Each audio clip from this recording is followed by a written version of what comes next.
Well, good morning, and thanks for joining me for the interview. Maybe we can start by, please let me know who you are and your relation to IPv6 and Internet of Things. Okay. So good morning, Bruce, and thank you for the invitation. So my name is Patrick Grossetete. I work as a technical marketing engineer for Cisco System. I'm involved with IPv6 since now 1998. I was the initial product manager at Cisco covering IPv6. So I didn't know that. Defining IPv6 for between 2000 and 2008. All the features you got on Cisco iOS were done under the strategy we defined at this time. I left Cisco in 2008 to join ArcRock. And ArcRock was working on 6LoWPAN, sensor node, how to build an IoT network using IP. And we got acquired by Cisco in 2010. And so back to Cisco? Back home, and now focusing on how we can develop and deploy a successful architecture using IPv6 for the Internet of Things. So your presentation today, can you tell us a little bit about what the presentation was and what you covered? Yeah. So when you look at the different IPv6 protocol, you have all the different layers from layer 1 to layer 7. And people look at IPv6 as clearly the next generation of Internet. And they are very focusing on what does it mean for me when I'm doing it on my PC, on my laptop, or how can a service provider build an IP network, or what does it mean on the operating system? But when we are looking at the IoT, it's clearly a new environment where there are new technology, I would say migrating to IP. And this is where we have to consider an adoption model and an adaptation model. Meaning adoption model means you can go IP up to the endpoint. And you want to leverage new protocol which has been defined under IPv6, like 6LoWPAN as an adaptation layer, or RIPL as a routing protocol. Right. Or you have to look at the adoption model, meaning you need some gateway somewhere to do translation between a non-IP protocol and IP. Or even in some cases, you have people willing to integrate IPv4 application but using technology like RF or PLC mesh or power line communication, which are IPv6 only. So you need to find a way to integrate IPv4 on top of IPv6 network as well. So we're almost at the end of 2013. Where would you say that line is for adaptation or adoption? Where are we? So it's really dependent on the vertical market and the application, the use case. So once again, when you look at the Internet of Things, and clearly I want to differentiate between the consumer from the enterprise, from the OT department. When you look at enterprise and operational team, they are really focusing on the use case, not on the technology itself. So once again, for new deployment, like when you look at smart metering, people are moving to IP because they want to get rid of all the proprietary technology and they want to provide interoperability and standard-based solution. So this is where the adoption model, the adoption model is working well. And you have other industry segments where people are running the technology for years now and they don't see a need for change. And they're also using protocol which has been defined only for IPv4 at the industry level. So this is where it will take a lot of time before we see the migration, and this is where you need the adoption model, meaning you make sure that you can integrate both worlds. So what do you see as being, what are the roadblocks right now for breaking through that to try to take IP all the way down to the thing level?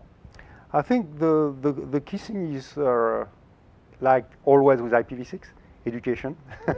And this is where I would say the kind of conferences is really useful, because you need to explain to the people these are all the protocol, all the specifications defined for IPv6 by the IETF, and this is how we can glue all of them together to provide a solution which meets the user requirement.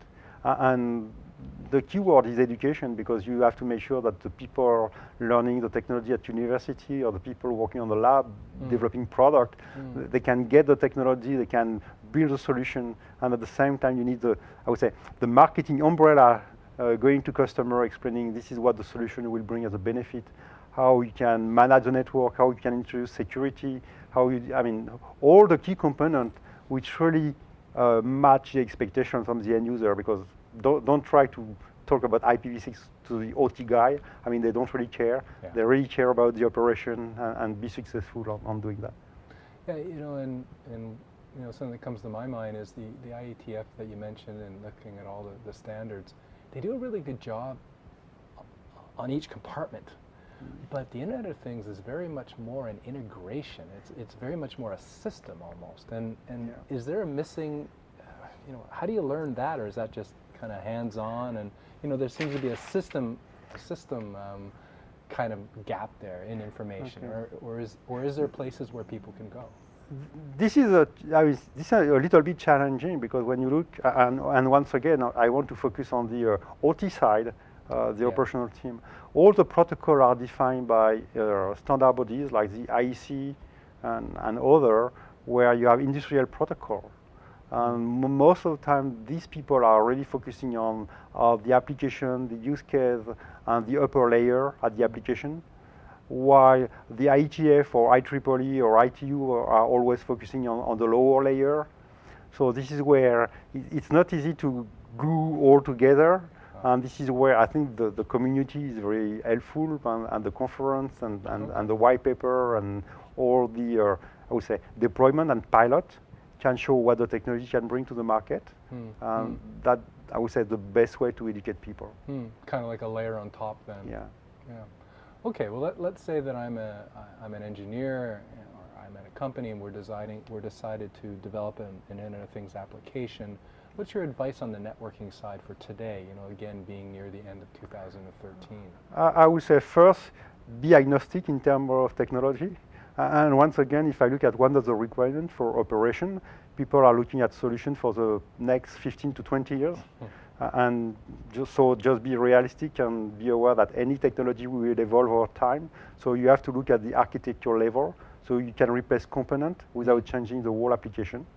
And from there, start looking at what are the different protocols and how they can work very well all together. So just not focus on a single layer, but really look at all the layers and make sure you have a good understanding of how you can get all information flowing through the network.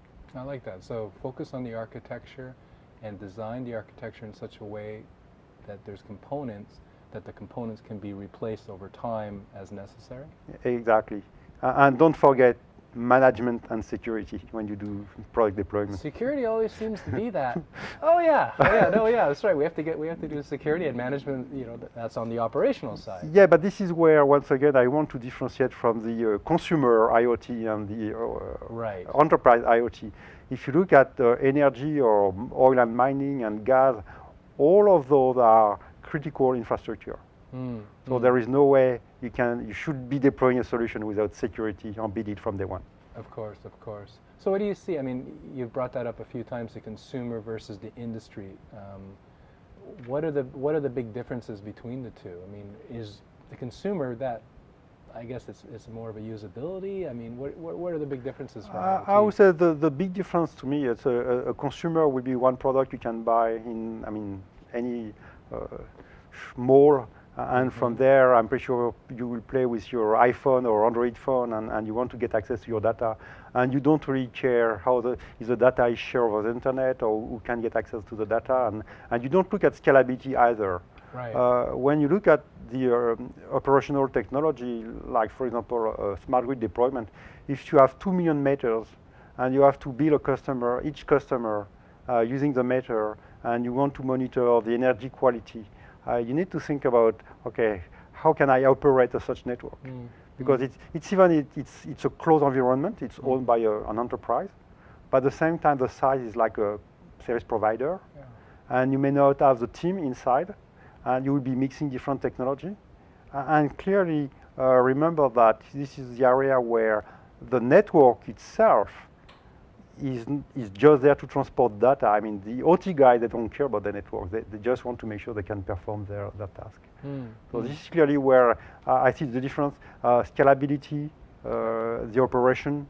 Once again, you look at deployment.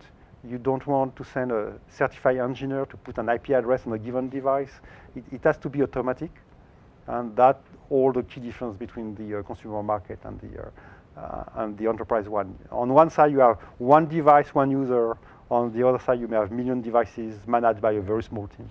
So scalability, security, and manageability. Yeah, operation, deployment, firmware upgrade.